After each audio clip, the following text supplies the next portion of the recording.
Bien, amigos, como lo anunciamos, nos acompaña el presidente del Poder Judicial y también de la Corte Suprema de Justicia, el doctor Duberly Rodríguez. Doctor Rodríguez, un placer tenerlo por acá, como siempre. De igual manera, gracias, amigo Cristian. Doctor, a ver, yo siempre me gusta el tema de lo importante y lo urgente, ¿no? Lo importante es esa tan esperada reforma del sistema de justicia que obviamente incluye el Poder Judicial con el tema del presupuesto, etcétera, etcétera, pero lo urgente termina siendo el riesgo, no el riesgo, la realidad de una huelga el día de mañana, doctor. Hoy día en declaraciones usted dijo que iba a haber una charla todavía, pero finalmente ya se dio y mañana va a huelga un sector de trabajadores del Poder Judicial. Sí, efectivamente, pese a todas las gestiones que hemos avanzado hasta el momento con la participación de los propios dirigentes de las 3 federaciones de trabajadores del Poder Judicial y del sindicato de Lima, que es el que mayor afiliados tiene, una de ellas, una federación que preside el señor Birlan Camargo, ha decidido entrar en huelga general indefinida el día de mañana. No es la totalidad de trabajadores del Poder Judicial, pero es cerca de la mitad, cerca del 50%, y de todas maneras eso genera, digamos, muchos problemas al interior de la Administración de Justicia. O sea, digamos que es un único sindicato, pero entre esos 3 sindicatos el más numeroso.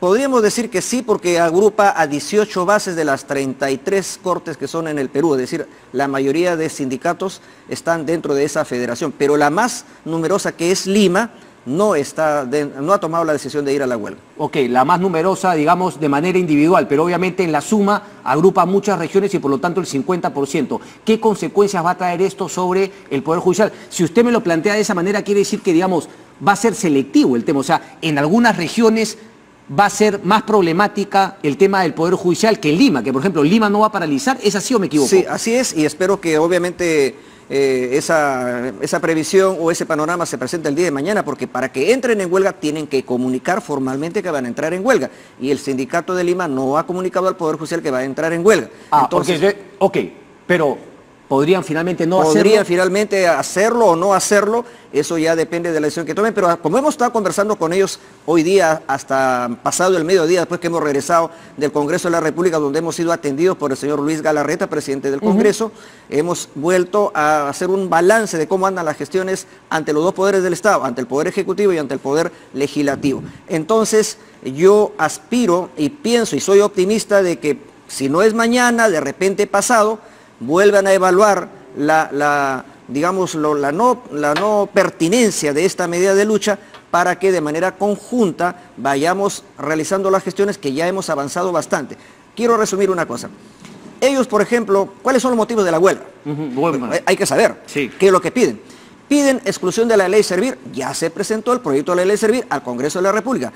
Piden el pase de los trabajadores del régimen CAS al 728, ya se presentó, ya está incluso con un dictamen favorable de la Comisión de Trabajo del Congreso de la República. Piden la ley de carrera del servidor judicial, ya está presentado el proyecto de ley en el Congreso. Piden modificar el estatuto de la derrama judicial, ya se ha pedido al Ministerio de Justicia que emita la resolución suprema modificando el estatuto. Piden mejoras en las remuneraciones, ya en el proyecto de ley de presupuesto del año fiscal 2018 presentado por el Poder Ejecutivo al Parlamento, en la 28ª disposición transitoria se establece que el Ministerio de Economía y Finanzas va a estudiar una nueva escala remunerativa a los trabajadores compatible con lo que perciben los otros trabajadores del sistema de justicia, y además, adicionalmente, se autoriza al MEF a otorgar un bono a favor de los trabajadores del Poder Judicial a propuesta del Poder Judicial, que yo ya le he planteado en la suma de 500 soles mensuales para el 2018, es decir, 6.000 soles. Esas negociaciones están obviamente en curso, entonces la plataforma de lucha de los trabajadores ha sido atendida en lo que a mí respecta como presidente del Poder Judicial. A ese punto quería llegar, porque, digamos, los trabajadores del Poder Judicial no son necios, sino que, claro, lo que usted me está diciendo es que usted ha cumplido con su parte como presidente del Poder Judicial y ha derivado los pedidos de sus trabajadores a los organismos correspondientes. Efectivamente, tiene una lógica que ellos presionen a esos organismos que ya no están en esa pelota en su cancha. Somos 3 poderes del Estado. Somos Poder Judicial nosotros, yo soy el presidente del Poder Judicial, pero yo no tengo la potestad de los aumentos ni de aprobar las leyes, porque los proyectos de ley que hemos presentado y que han sido trabajados con ellos en la mesa de trabajo que se implementó a partir de mi gestión con la presidencia del doctor Javier Arévalo, que es un experto en derecho laboral de la Corte Suprema, eso está ahorita en el terreno del Poder Legislativo, y yo no le puedo poner un puñal al Congreso y decir, apruébenme esto en 2 días o en 3 días. Eso tiene su trámite, se debate en las comisiones, entonces, se ¿a deriva. usted no le parece legítima la huelga? Y luego, en el terreno de las remuneraciones en sí, eso tampoco me corresponde, le corresponde al Poder Ejecutivo, pero el Poder Ejecutivo ya me ha dado señales positivas. Uno, que en el presupuesto, en la ley de presupuesto del próximo año, ya está abriendo la puerta para discutir las remuneraciones, una nueva escala remunerativa y además un bono. Entonces, yo digo, las puertas no están cerradas. Por lo tanto, usted no encuentra razón lógica por la cual se vayan a huelga. Situación muy diferente a lo que ha pasado años anteriores, sí, por eso donde no se dialogaba con nadie, no había todas estas propuestas que le acabo de mencionar. Entonces la situación es completamente diferente. ¿Por qué creen entonces que estaría en esta lucha, ¿no? digamos, en esta posición un tanto radical desde su punto de vista? Yo pienso que ha habido un poco de desinformación para los trabajadores de las bases que van a acatar mañana la huelga, y por otro lado les falta una actitud de madurez y de responsabilidad, porque si todo lo que ellos están pidiendo ya lo estamos procesando y están en terreno del Poder Ejecutivo y del Poder Legislativo, yo no entiendo por qué vamos a una huelga que nos perjudica como Poder Judicial y nos genera una suerte, digamos, de enfrentamiento con la ciudadanía, porque nomás para que me entiendan, ¿qué significa paralizar el Poder Judicial en un día? Es dejar de atender 5.000 expedientes. En un mes es dejar de atender 100.000 expedientes. Correcto. Nosotros tenemos un ingreso de 1.500.000 expedientes por año y solamente podemos resolver humanamente 1.200.000. Se nos van quedando 300.000 por año. Nunca nos podemos poner al día, y si más le sumamos el periodo histórico de 2 meses de huelga, más 1 mes de vacaciones, estamos hablando de 3 meses de pérdida de trabajo en el Poder Judicial. ¿La carga procesal de Lima cuánto significa, digamos, de la carga procesal de todo el Poder Judicial? Más o menos un 40%. Un 40%, un poco menos de la mitad. ¿Y cuáles son esas regiones que, de acuerdo al estimado que usted tiene, teniendo en cuenta que Lima no iría a la huelga, digamos, va a estar más afectada por esta huelga? Bueno, en primer lugar es Cusco, porque es la base del secretario general de la federación que va a la huelga. Cusco. También Chiclayo hoy día ha anunciado, sin ser base de esa federación, pero ha anunciado que se va a plegar a la huelga. ¿No? También entiendo que está Puno, está Piura y Arequipa. Son básicamente las organizaciones que estarían yendo a la huelga, pero como le digo, de las 33 cortes que tenemos, solamente 18, y en este caso si se ha incorporado ya Chiclayo, estaríamos hablando de 19 sindicatos bases. Pero, como le digo, yo no quiero ser pesimista. Hoy día hemos sido recibidos por el presidente del Congreso. ¿Quién ha ido? Una comisión mixta, integrada por 3 jueces supremos. Sí, pero, pero a la huelga mañana se van igual. Un sector se va a ir a la huelga, claro, sí o sí. ¿Usted tiene esperanza de que el Congreso, digamos, le meta celeridad finalmente para que los trabajadores se queden más tranquilos? Claro, yo espero que haya más celeridad, pero tampoco le puedo yo poner un plazo al Congreso, porque sería una cosa ya... Ahora déjeme hacerle una pregunta, porque hay temas desde el Congreso de la República y desde el Ejecutivo que también significa mayor presupuesto. ¿Cómo hacer con la mala imagen que tiene el Poder Judicial? Están por debajo del Ministerio Público, del Congreso de la República. No sé si de la prensa también, no me extrañaría. Bueno, no es tan cierto lo que usted dice. Por favor, corríjame. En las últimas encuestas nosotros estamos delante del Poder Legislativo. Pero eso tampoco no es un tema, digamos, que nos tiene por qué enfrentar. Es cierto, es cierto. En general, toda la administración pública está mal vista por la ciudadanía. Sí. Y tenemos que mejorar. Pero también le digo, nuestra histórica aceptación del Poder Judicial ha sido el 15%, estamos en el 28%. Y el grado de confianza ya estamos en el 32%, estamos mejorando. Obviamente no me contento con eso. Yo estaría contento cuando ya superemos el 50% de la aprobación ciudadana. Pero, ¿qué reformas tenemos que hacer para mejorar nuestra... Ahí pasamos del urgente al importante. ¿Cuáles son esas reformas para mejorar? La reforma no incluye únicamente poder judicial. La reforma más importante es introducir la tecnología, las técnicas de la información y de la comunicación, las TICs al Poder Judicial. ¿Qué significa eso en concreto? Expediente Judicial Electrónico. Y cuando yo empecé mi gestión, yo dije que esa es la principal apuesta de mi gestión. Y yo no hago demagogia. El 2 de agosto de este año, con motivo del Día del Juez, el 4º Juzgado Comercial de la Corte de Lima ya empezó. Lo tuve en el programa hablando justamente de eso. Efectivamente, ya empezó el expediente judicial electrónico. La semana pasada, 2 juzgados más se han incorporado. Y los días que vienen vamos a incorporar a juzgados de la especialidad tributaria. Vale decir, ya estamos con los planes piloto para luego ir ya al trabajo de fondo que será el próximo año, y para lo cual necesitamos obviamente apoyo financiero. El gobierno central nos ha otorgado en el presupuesto del próximo año 20 millones.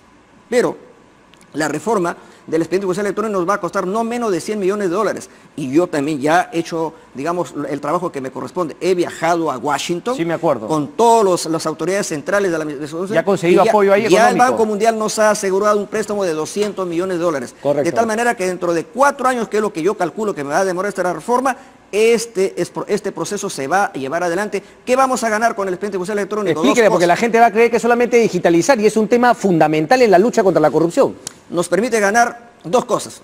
Celeridad, porque como el expediente ya es electrónico, ya no hay que llevar papeles, escritos, demandas a las mesas de partes para que le pongan el sello de recibido y comience un peregrinaje de oficina en oficina hasta que llegue al juez. Que además los utilizan los abogados también, porque yo no he recibido, no me ha llegado la notificación, ese tipo de cosas. Entonces, ahora, expediente electrónico, notificación electrónica, embargo electrónico, remate electrónico, todo es electrónico, justicia en línea. Y ya no van a ver los archivos, los almacenes de 20.000, 30.000 expedientes. Correcto. Como en Piura, que se nos han inundado un archivo de 20.000 expedientes.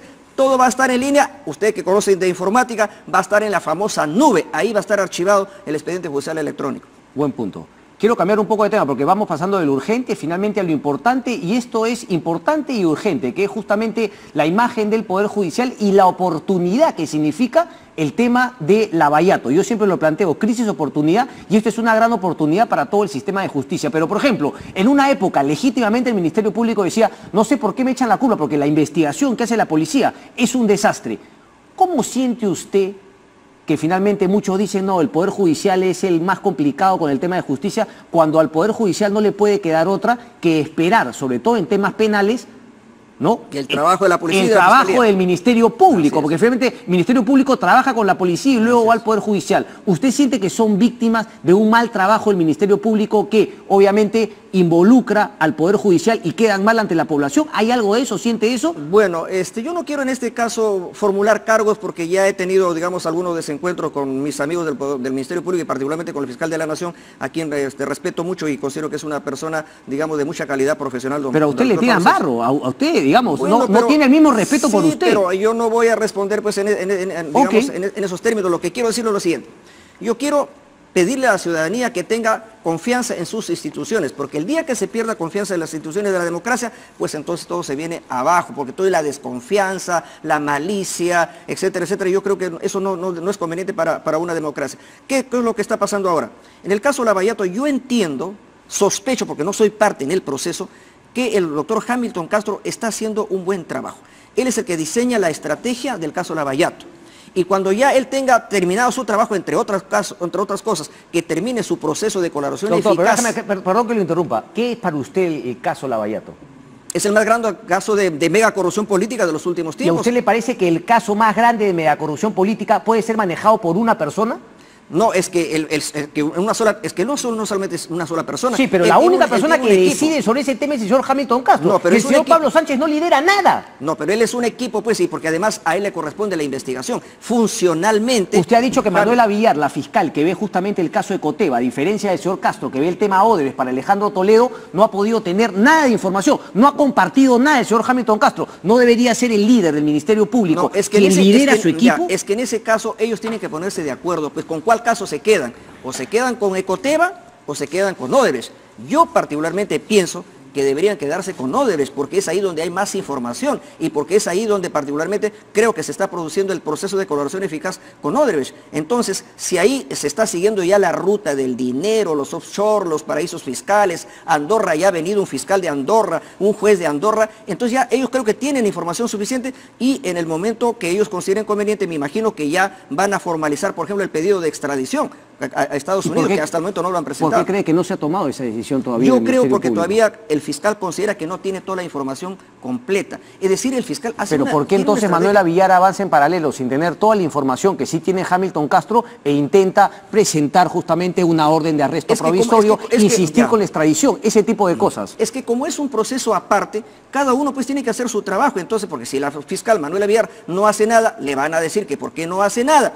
Entonces, yo siempre he dicho que para no duplicar esfuerzos innecesariamente y no dar, digamos, una imagen digamos, de desorganización. Yo sé que no me va a contestar esa pregunta, pero si usted fuese el fiscal de la nación, ¿usted seguiría bajo esta premisa de tener a dos fiscales que se pelean por la información y de que no tienen una estrategia conjunta para traer al señor Toledo?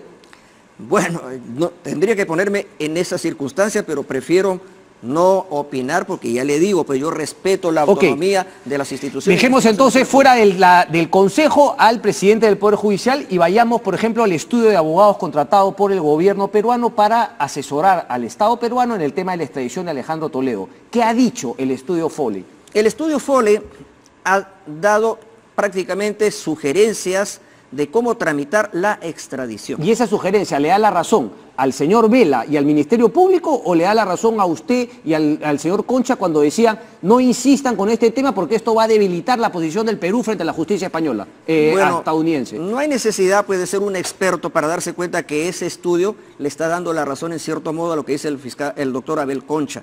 ¿Por qué? Porque no va a la justicia norteamericana a tramitar dos pedidos en paralelo por el mismo caso. Y ahí sí la defensa del señor Toledo sería perfecta. ¿Por qué? Porque va a decir, hay doble persecución penal múltiple que está prohibida en el Perú y en el mundo. Es decir, un mismo hecho no puede dar lugar a dos procesos, a dos acusaciones, ni menos a dos juicios.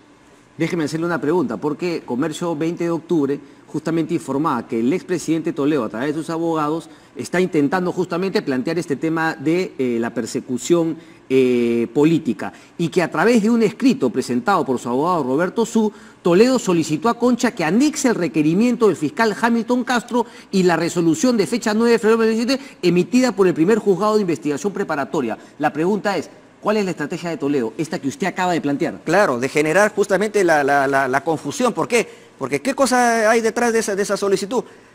Que le llegue finalmente, que en el caso de Icoteva le llegue la resolución, la prisión preventiva de Odebrecht. Entonces allá van a decir, ya ven, como hay doble persecución, es el mismo hecho y están presentando dos solicitudes de arresto provisorio con fines de extradición. Entonces eso le ayuda prácticamente a la estrategia de la defensa del expresidente Toledo. Pero ya no quiero opinar más sobre el tema porque otra vez mi amigo Heriberto Benítez va a decir está interfiriendo, está orientando a los jueces, etc. Yo obviamente no interfiero en nada porque no tengo parte en el proceso, pero sí, como presidente del Poder Judicial, yo tengo que estoy obligado a que se cumplan las resoluciones de los jueces. Y por ejemplo, esa resolución del juez Concepción Carguancho es la de un mandato de prisión preventiva, ¿no? Y que se ha traducido en una solicitud de arresto provisorio con fines de extradición. Pero como ha pasado ya cerca de un año, porque desde el 15 de febrero ya estamos terminando el año, entonces, y no ha habido ningún resultado positivo, yo creo que hay que hacerle caso al estudio Foley. Es increíble que cómo no le van a hacer caso. ¿Para qué lo han contratado un estudio que conoce justamente los mecanismos de la justicia norteamericana?